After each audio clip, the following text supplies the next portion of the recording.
All right, hey everyone, Tyler here. Today we're going to be talking about the Accsoon Cineview Master 4K. I've had it for a little over a month now. Wanted to hold off on making a review until I can get another little piece of kit in, which we'll talk about here in a minute. And I wanted to actually use it on a shoot because I feel like a lot of times using gear, testing around the house is one thing, but when you're kind of in the heat of middle of a shoot, that's where you can really see if things are actually going to work or not.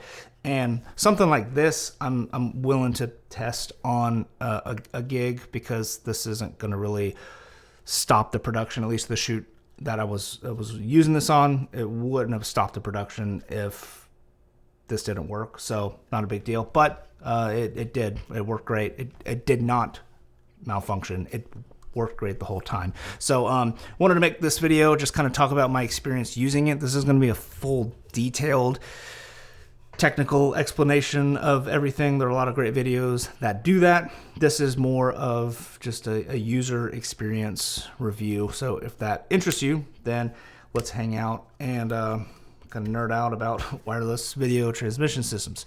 Now, real quick, Accsoon did send this out to me free of charge to make this review. So thank you for sending this out to me, Accsoon. Otherwise, this is just my completely unbiased review of this. There's a lot that I really like about this, and a couple little things that hopefully they can improve on in future iterations of this. And I hope that they do continue this line because this is a really fantastic product. So what this is a 4K 60 wireless video transmission system and has HDMI and SD on it. And you did hear that right. It is a 4K 60 wireless video transmitter. It actually can transmit a 4K signal. It can also do 1080p, which is nice. And if you use 1080p, the latency drops even more, which is really sweet. That's actually, I just use 1080p for all of my use cases for this. It also claims to have a latency of 25 milliseconds. I haven't really tested that out like with my phone and monitors and all that kind of stuff. I gave it the old wave my hand in front of the camera and look at the wireless feed and monitor kind of at the same time on camera. And if it's pretty close, then I'm good with it. I have like the Hollyland Mars 400S and those, and it's extremely noticeable with those. It is pretty quick with these, and I would put it probably closer in performance to the higher end units from like Teradek and Vaxis than to the lower end units from like Hollyland and some of the lower end Vaxis units and stuff. So I haven't tested them side by side, but I've used them enough over the last decade or so to be able to say like, yeah, this one's pretty quick or that's really slow. And not that those other budget options are necessarily bad, just I never relied on them for pulling focus. This right here, in 1080p mode, I definitely would pull focus with it easily. Like I would have no issues pulling focus with this wirelessly because the latency, in my opinion, is that good. Now, it uses tri-band transmission technology. All that means is it uses 2.4, 5, and 6 gigahertz signals, and so that just kind of helps out with, you know, if you're in a really crowded area with a bunch of signals and stuff, then it'll bounce between the three to make sure that you get the cleanest and most reliable signal possible. 6 gigahertz kind of being the newest one is definitely less crowded than 2.4 or 5 gigahertz. It also claims to have a distance capability of 2.5 kilometers, and I have not tested that just because, like, in my personal use case, I'm probably never going to be really using this in that sort of scenario. But on the recent shoot that I was on, actually this is perfect because I have this frame. This is the edit that I'm working on right now. And this is a pretty big lake, and I think I was like over on this side of the lake, and for whatever reason, the client had to go over to this side of the lake for something. I can't remember what it was, but they said, hey, keep just filming some B-roll, and they'll go over here. And they actually brought the wireless setup that I built for them, and he was able to see everything that I was doing on the other side of the lake. Now, I know that's not like super far, but that's like as far as I probably would reasonably use this for most scenarios. So I asked him when he walked back over if it like dropped out or anything, and he said no, he was able to watch everything the whole time while he was walking to and fro and while he was over there. So that was pretty cool. That was pretty much my only distance test that I was able to do with this unit, but gave me a lot of confidence to this unit. And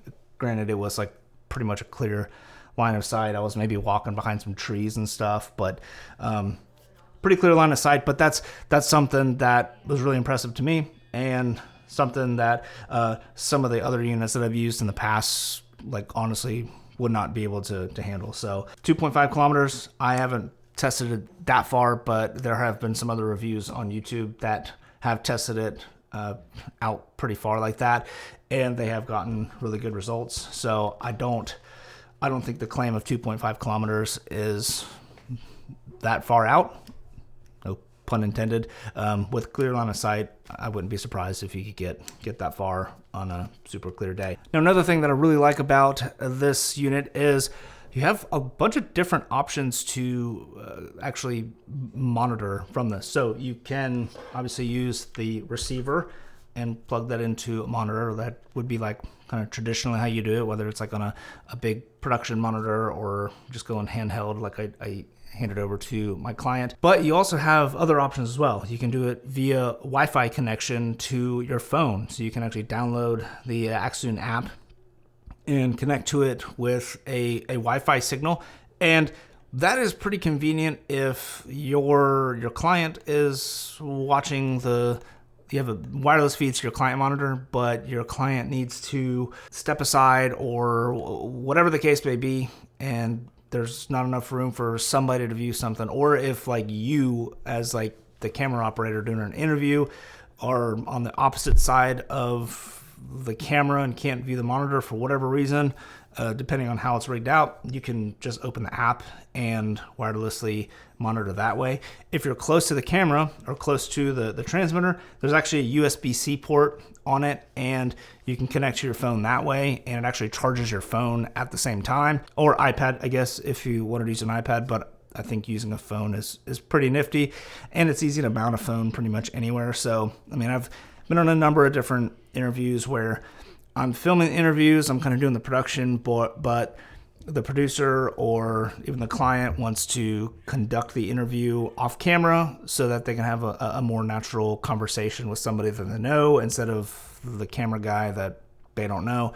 So in those circumstances, it's kind of on the opposite side of the camera where I couldn't even see, like even on the Pixis, I couldn't see the Pixis monitor because on the opposite side of it. This would have been a great example or use case to be able to plug the phone in, mount it to the other side of the camera, and just kind of keep an eye on things that way. So you have those options. Now on the transmitter, it has an SDI in, an HDMI in, and an HDMI out. So if you're using it on a mirrorless camera, like an FX3 or R5 II or something, you can run HDMI in and HDMI out of it, so you can do a loop out to an on-screen monitor. Or like right now, while I'm waiting on my Pixis monitor, I'm using my Small HD 702 Touch, that I can do an SDI out from the camera monitor into the wireless transmitter. So you have all kinds of different options to be able to connect to different scenario sources or whatever, and it's just pretty convenient to have all those options to you. Now I have like a few complaints about this unit. Nothing's perfect, but this honestly I still think it's a really great unit.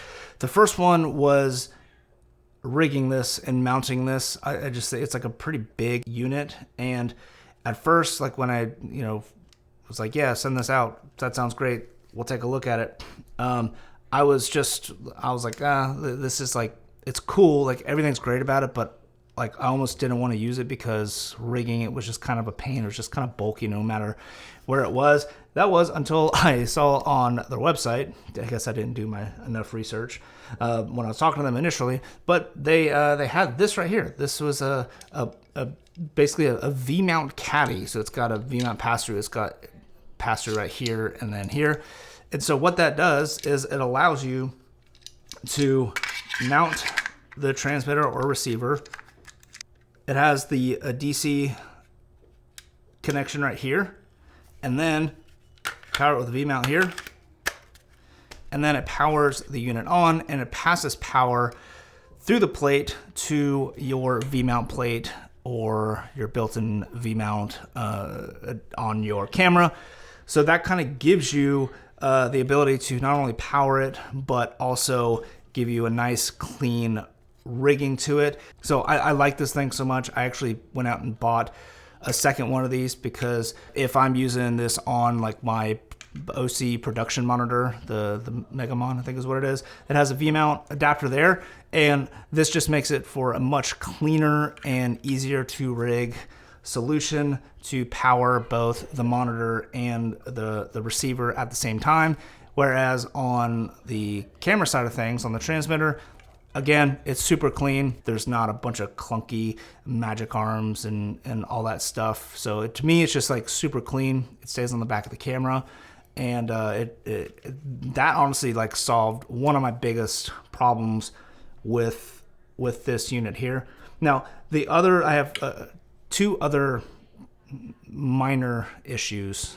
You can kind of work around it, I guess. But the first one is this DC input. I wish it was a locking input, just because like I don't feel like it would have added that much cost to the unit, but having a locking connection is so much more preferred, or even it just being like a LEMO connection or something that's a little bit more secure than just this non-locking. Like, it's just so easy to do that, and then if it gets bumped and you lose your signal, that's just kind of creates like unnecessary confusion on set and all that. So that's one of my issues. My other issue is I wish there was an SDI out on the transmitter, so you could loop just like the HDMI on it. You have HDMI in, HDMI out. I wish on the transmitter you had SDI in and SDI out. Now, the other thing that I wish you could do, and like this is pretty common for a lot of devices, but since there's no SDI out on the transmitter, you can't use the SDI in on the transmitter and use the HDMI out to use for whatever you want to. So say you're using the SDI in from the camera, so you're using SDI from camera to the transmitter, for SDI to SDI. That's pretty much all you have. You can't use the HDMI out to loop through to like an on-camera monitor or something like that. Most people might not find that an issue, but I just prefer to have as much flexibility and UI as possible when I have these kind of different setups, just because different camera systems have different amounts of outputs and stuff, and it's just nice to be able to kind of use this as an extension of outputs. But as it stands right now, you only have an HDMI out on the transmitter. So pretty long-winded, but those are kind of my biggest complaints. That said, I still think for the price at $850 US for the transmitter and receiver, and I think this little caddy was like $100. So honestly, like, it was well worth the money in my opinion. I think for the performance, I would still consider this a budget item. I mean, it's under $1,000. Like, budget is very subjective depending on your financial situation, but when it comes to gear, sub $1,000, especially for these kind of niche, I would call them luxury products, is pretty good. I think $850 is a budget number. I think it performs well above its price point. I think it is kind of in that budget price tier category, but I really do think it competes with the likes of Teradek and the higher end Vaxis Storm units in regards to distance and latency and all that. I would have zero concerns about using this to wirelessly pull focus, and the distance on it has been plenty for my needs. So and the fact that you get to use like an iPhone app or connect an iPhone to it directly to the transmitter is pretty cool. So I'm losing my voice, and now the microwave's going off. And so I think it's time to wrap up this video. I will leave links to this in the description below. Appreciate you watching, and thank you, Accsoon, for sending this out to me. I will get a lot of use out of this, and appreciate you watching. Peace.